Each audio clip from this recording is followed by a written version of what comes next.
Jai Shri Mataji. Good morning, everyone. Let's bow down to Shri Mataji, raise our Mother Kundalini, and put Bandhan.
Shri Ganesh Mantra.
Let us bring our attention inside.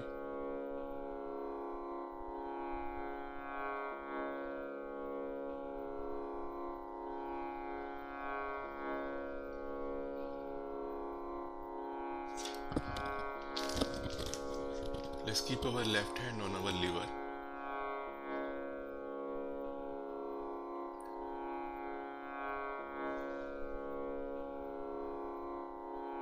Shri Mataji, kindly cool down our attention.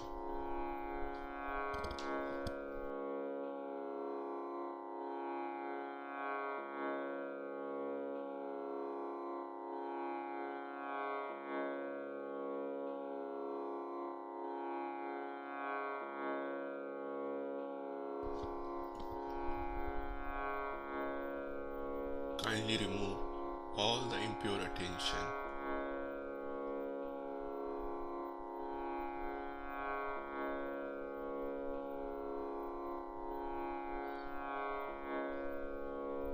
finally come into our attention.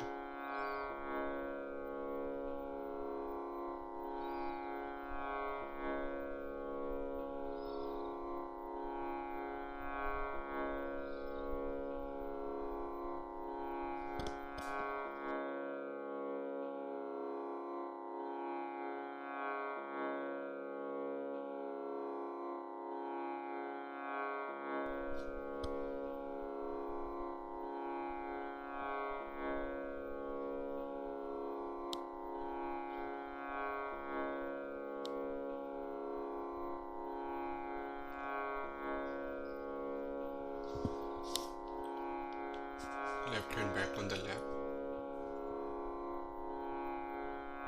Let's bring our attention on our heart, the left heart.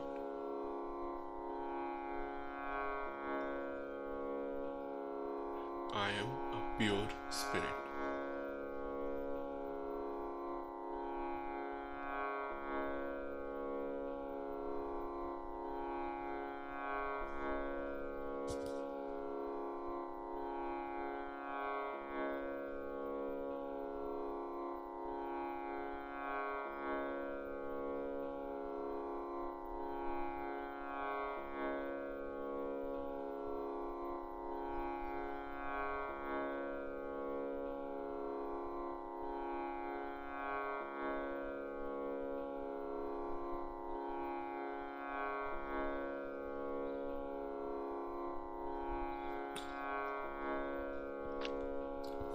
Attention on Sahasrara.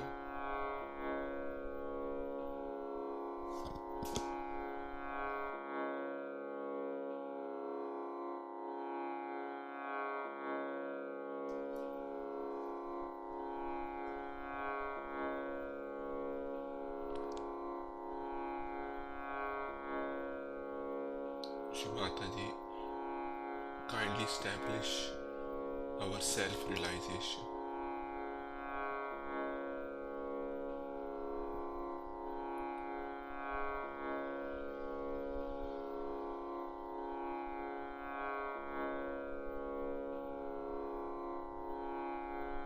And give us the state of thoughtlessness.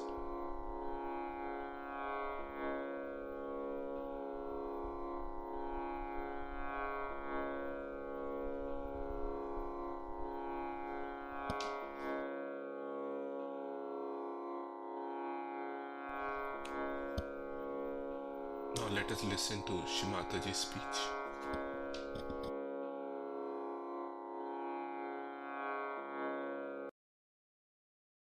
But today, I want to tell you about the celebration of this night, called as Lakshmi Puja. It's the day where they worship Lakshmi.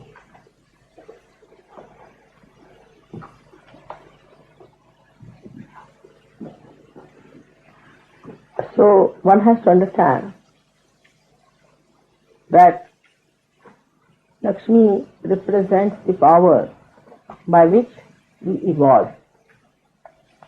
It's the power by we are redeeming power, by which we improve from baser self to higher self. To begin with, you see, is the Lakshmi form. First is the Lakshmi form. Now this Lakshmi came out of the great journey called as Amrit Manthan, for which I'll give you another lecture some other time. But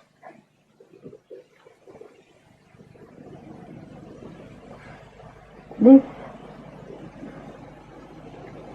Lakshmi that came out of the journey represents our seeking into our own well-being.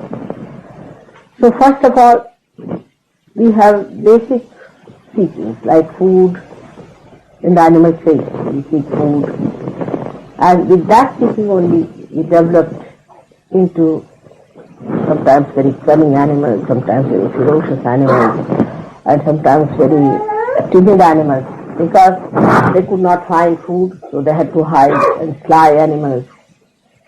So the food was the beginning, I should say, of this Lakshmi Tattva. But when she becomes actually the Lakshmi, then she has a form that suggests that the spirit of Lakshmi is for the total well-being of humans, total well-being. Now totality is different from partly, because in evolution you see you grow partly till you reach a stage where you really achieve your total well-being, and now you know that without realization your well-being has no meaning. So she has arisen out of the sea, so she is Miriam, you can call it. She is Marie. She is Marie. That's why Christ's mother's name was Mary, because she came out of the sea. People, I don't know if they think about it, why she was called Mary of all the things, or why this name Mary. Now this power which came out of the sea, because the whole thing, the seeking started in the sea first of all, as you know. It had to be in the sea because first the animals were born in the sea only. Becomes, when she comes out of the sea, becomes a Raja Lakshmi and a Griha Lakshmi. Raja Lakshmi is the one where collectively you enjoy your well-being, collectively. On the right hand side you can say, like we have some places which are for public usage here, public well-being, and Griha Lakshmi is the one which is for the individual well-being. So we have the essence of Lakshmi, and then we have, when we evolved, we started having our homes, houses, our own family, our own private life, our this thing. So we had Griha Lakshmi. And then we started having collective, like we can say the queen represents here Raja Lakshmi. The queen represents here the Raja Lakshmi of India. She is a symbol of that. Our queen here is a symbol of that Raja Lakshmi. You know, the word Raja means the kingdom, or you can say the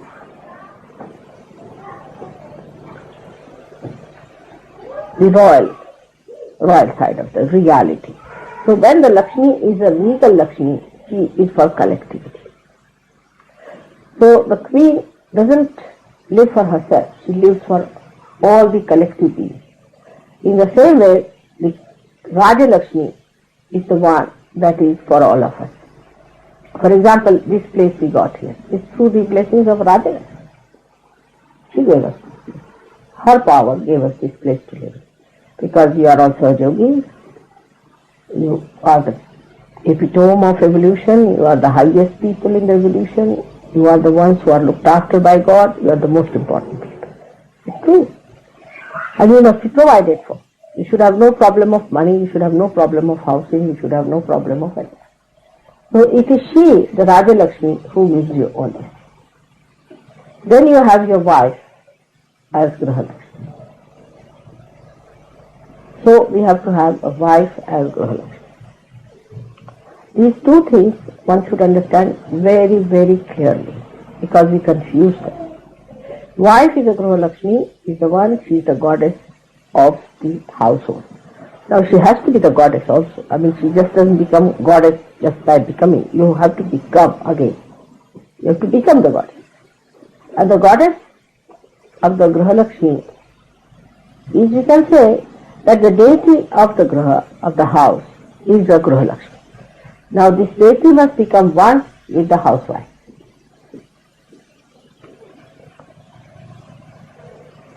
Then the blessings of the Lakshmi essence is of well-being comes to you. If she is not the goddess, you will always suffer. You will always have problems. You will always have all kinds of untold miseries. It is her blessings which brings you solace, peace and redemption of it. So that's why the left navi is very important, as we know, and that is always bad in the West. So I would say that the whole society is responsible for spoiling that. Because housewife is not respected, first of all. We should blame our society. Our housewives are not respected. Housewife, the one who is a dedicated wife, even placed higher than yatis. Yatis are the highest evolved, let's say, avadhutas are the highest evolved seers. And a dedicated wife has got more power than even a yati, it is said. And even Krishna was a little worried about that. Everybody had to worry. So the dedicated wife, you see, the Grahalakshmi, is such an important, because she is the essence of this well-being, which is peace. I think I have so far never talked to you about peace. And peace is only achieved through the Grahalakshmi, through your proper adjustment of your spleen, I should say. Because spleen is the giver of the blood cells. Alright? It creates the nutrition for the whole body. If there is no peace in that area within us, the whole system can go out, because that's the nourishing center within us. That's the nourishing center. And that center which nourishes also peace. See the peace. You must have heard this. Ya Devi Sarva Bhuteshu Shanti Rupena Samstita. The goddess, that is the Shanti, which is present in every human being. So this peace is only possible if the housewives realize their importance, bear it upon themselves, are forgiving and are redeeming the family life. They have to redeem the family life. And where this gets spoiled, the whole system goes out. See, America I went, I found all of them have got left now. Alright. And they are very violent, extremely violent. And what I felt that in the beginning, the society neglected the housewives, the institution of housewives, which is a goddess. And now the women cannot forgive them. Because the women cannot forgive them, you see, it has become a big struggle there. The children have become violent. I mean, if the housewives are not alright, there will be always one. I'll give you the example in India. We have in the north and the south two types of system, because in the north the Muslims ruled and they had the system of keeping the women in the parda system and all those, and lot of prostitution and all those ideas came through those horrible Nawabs who ruled in the north. In the south it was the other way around, because they kept to the dharma and all those things, and they wouldn't accept this kind of a nonsensical ideas. They looked after their women. Even the people of the north sometimes say that the south people are very sort of henpecked, or whatever it is, say Maharashtra downward. Now, because of that, there's so much of difference in the law and order system in that same country. For example, in Maharashtra, if you are going by bus in the night, any time, 2 o'clock you have seen, nobody plunders you, nobody is bothered, the bus is going through, you can live here, stay here, nobody steals anything. The servants in Maharashtra are so good, they'll never touch your things. I mean, you can leave the keys with them. They will do all your house up, and they will never touch anything, your money, anything they cannot touch. They will never touch. Same about any funds or anything like, we can say our Sahaj Yoga funds. No, never a problem in Maharashtra.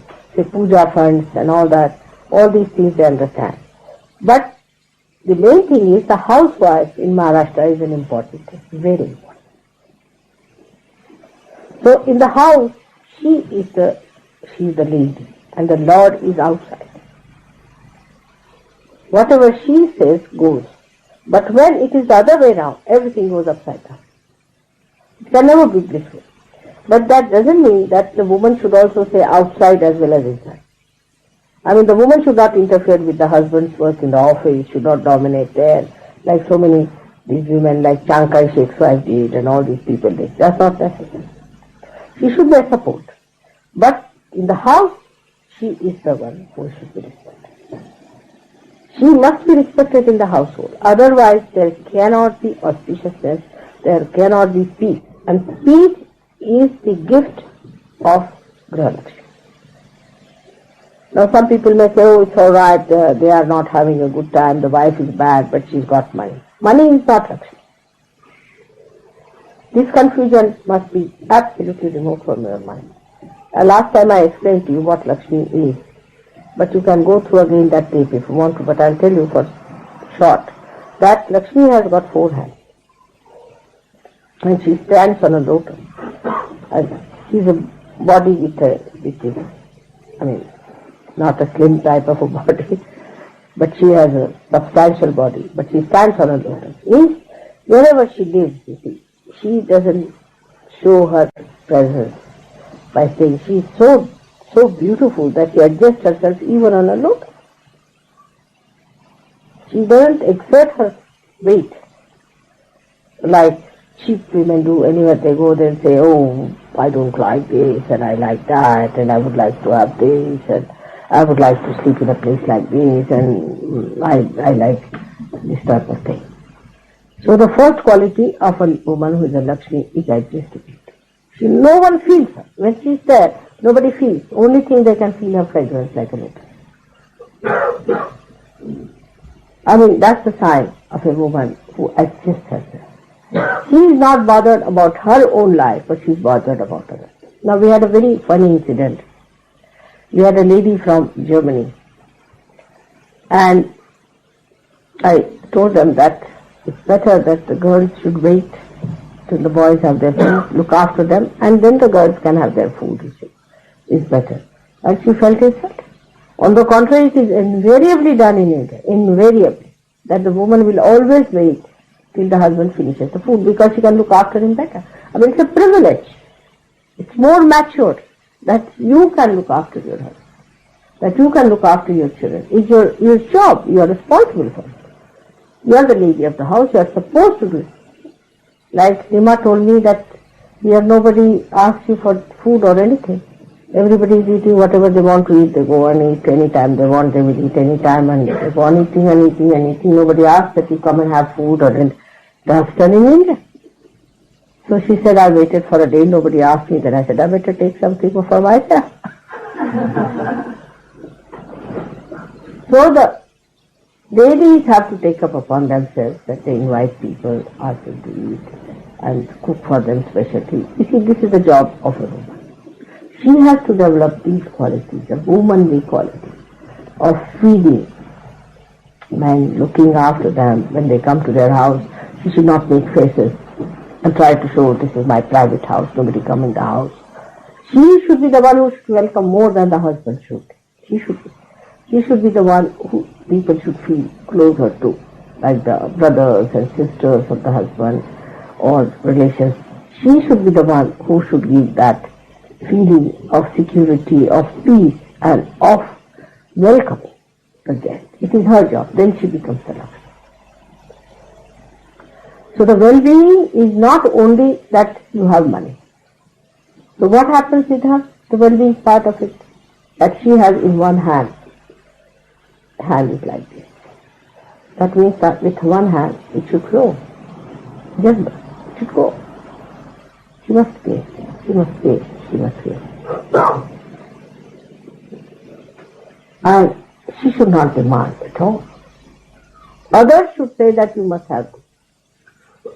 An example I'll say that for the last, I think, 4 years he is trying to buy one solitaire ring for me. Because I gave away all my diamonds to my daughter. Try. Cannot do it. Just try to neutralize it. No, not this time, next time, this time, that time. I'm just, because, you see, I know he wants to buy, that's sufficient for me. Isn't it? So I'm postponing it. It's alright, we do it now, you have to have a house and this, like that. So the demanding, you see, that give me this, there's no need. Let the men start seeing that, oh, she doesn't have this. She should have this. It is they who should do it, and the woman should never demand. It's a sign of bad manners, actually, according to Swahili. We should never demand for it. We should have forbearing. We should be able to bear it. Not with a sort of a big martyrdom, oh, I'm bearing up and all that. No. But with the understanding that you are grown up and you are mature and you are supposed to bear it. Now the responsibility on men also is there, that when she is giving, they should allow her to give. You see? But I find it's the other way around here, is that the women are not so generous as the men are. It's the other way around. Women are, you see, if they find somebody has come to their house, they will secretly go and cook something and pass it on. They let the husband not see. They feel that satisfaction of Annapurna. You see the feeding, that feeling of feeding your own child, that feeding somebody else who has come, you see, from the back door, they just pass on. Very sweet it is, very sweet it is. It is something they, I think they are brought up that way or it's inculcated. So it's such a nice thing that you can feed someone. Or if somebody is coming, then they know what that person eats. So they'll cook it very sweetly and keep it. And then when the person comes in, they'll put forward that this should be done. So the man has to hide his money because the wife will be giving away. It's the other way now. But when the woman starts becoming selfish and self-centered and worried about money and all that, then it's wrong. She should not be extravagant about herself, like going to some place, buying something expensive for yourself, and going somewhere, buying something expensive for yourself. But doing for your husband, doing for your children, doing for others, and automatically they do for you. They are anxious to do it. Just start thinking on those lines. But now for men, they must also understand that they have to have that due. You see, this ego-oriented society is very tilted one.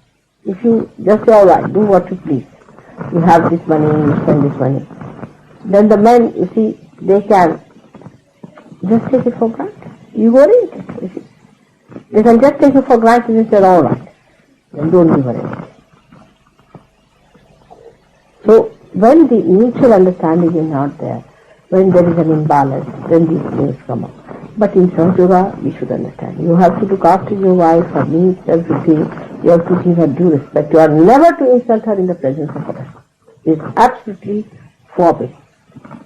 But the women also should know how to respect their husband, not to be provocative and use all their cunning against their husband. You see, I have seen people sit down and plan out how they will insult their husband with what. This is action. You have to love your husband. You have to really love him and forgive him like you would forgive your own child in the same way. But the husband also, it's a very mutual thing. I cannot just tell something to the women and not to the men. It's absolutely essential that men must respect their women as goddess. As goddess. But women have to behave like goddesses. They behave like street women. Then a competition starts. The man behaves like a street man and the woman behaves like a street woman. Then they behave like so people, then they behave. I mean, it goes on, competition. But if you have to synthesize, if to bring to the balance, then both of you must decide that you can only enjoy if you have proper balances among yourselves. One person goes one way, another person goes that way. There's no end to it. There's no end to it, and the chariot will never move forward. See, both the wheels have to be balanced, realizing that without this wheel, the another cannot exist. So this is as important as the other. But they will say that I'm important. No, she is important if I have peace. Or she has to say, he is important because I have peace. It's such a mutual thing. So to get the Graha Lakshmi point, I must say that the woman should behave like a Graha Lakshmi with her dignity. I mean, it is really indignified even to ask something. Why? What is to ask? If you are all on your own, whenever you want to get saved. Try to develop that glory within you. And the men respect their women as really as Grahalakshmi. It's very good. Respect them, look after them, and know that the deities, once they are identified with your wife, will have no problem. Now, on the other hand, she has one hand of protection. That the Lakshmi gives protection. Always gives protection to everyone, even against the husband. Even against the husband she protects. So, for example, I'll say my own sister-in-law was such a Lakshmi like that. Yeah, my own sister-in-law was like that. And if my brother was little, because they were much older than us, it was hard on us. So she used to come out with the protection. She said, no, how can you say that to them? So strict she was, you can't do that. And then the brother, I mean, my own brother, you see, she would say that, no, you can't do this. Same thing with me, my own sister-in-law was more attached to me than to my husband for the same reason, because I would always protect her against even the husband. He's her brother. I mean, naturally they are very close to each other, naturally. But you should protect their interest to that extent. Then protect your servants. Protect those who come to your house. That is her duty. If she does it, she can do it very well. Now, I'll give you one of the examples. In my own lifetime, I was in Delhi, and that time this trouble had started of what we call this partition, and many people ran helter-skelter. And once I was just sitting outside my father's house, I was knitting, because Kalpana was to be born, and I was sitting outside. And a lady came to me and she said, we are refugees, we have no place to go to. And will you be able to give me some place in your house? I said, all right. It was a huge house of my father. I said, it's such a big house. And we have a little bit outside which you can use. And also you can have a kitchen there and a bathroom. She said, we have a friend and my husband. Can we stay there? I said, all right. So we arranged for their stay there. And it so happened that people in my family didn't like it very much. Especially my brother, you see, my husband told him that I wouldn't like this lady to be here. God knows what sort of a lady she is. And my brother said, now if she has said it, if my sister has said it, I can't say anything. She's the one who has to decide about this house. So it is her job to decide, so I can't say anything. So they all kept quiet about it. They stayed over. And this man, her friend, her husband's friend, was a Muslim. And there was a big riot in Delhi, very big riot. And so many Hindus, you see, like these Jansangis and fundamentalists, they had formed a horrible group which was killing many Muslims also. So from the servants and all that, they must have known that there's a Muslim staying in this house. So they came to my house, about 5, 6 of them, with clubs and this and that. So the people got frightened, so I told this Muslim, he said, you go and hide in my room, I'll go and fetch them. Went outside. So they said, we have heard there's a Muslim in your house. I said, no, there isn't. Because that's not their right to know. They said, there isn't any Muslim in this house. They said, we'll have to go and search. I said, you cannot. If you have to go, you have to kill me and then go. And now they saw my big tikka and all that. You cannot get inside the house. If you have to, I'll stand. You cannot go in my house at all. You cannot enter. So they left. They knew there was a Muslim, otherwise I would not protest all. But because I was protecting, they could not say anything, just went up. And the fellow was saying. Then this lady became a very big, well-known actress in India. She did lots of things. The whole thing then changed. But what I'm saying, that a housewife has to protect. The Lakshmi has to protect. The man who has money must protect.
the Mahamantras.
Thank you, Shri Mataji, for this collective meditation.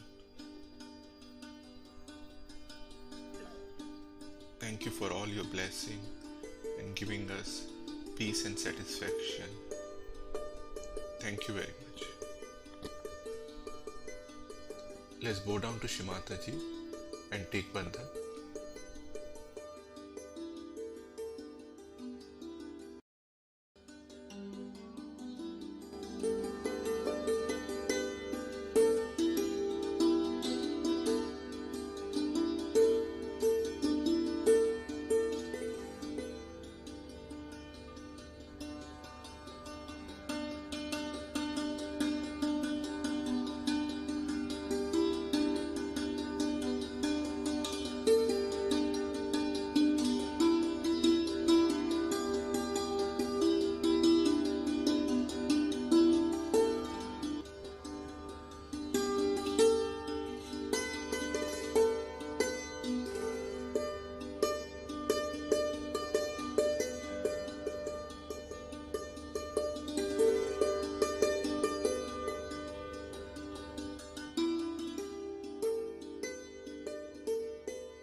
So we'll continue our collective morning meditation tomorrow.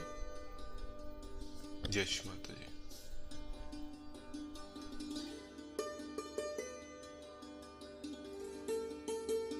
Mataji.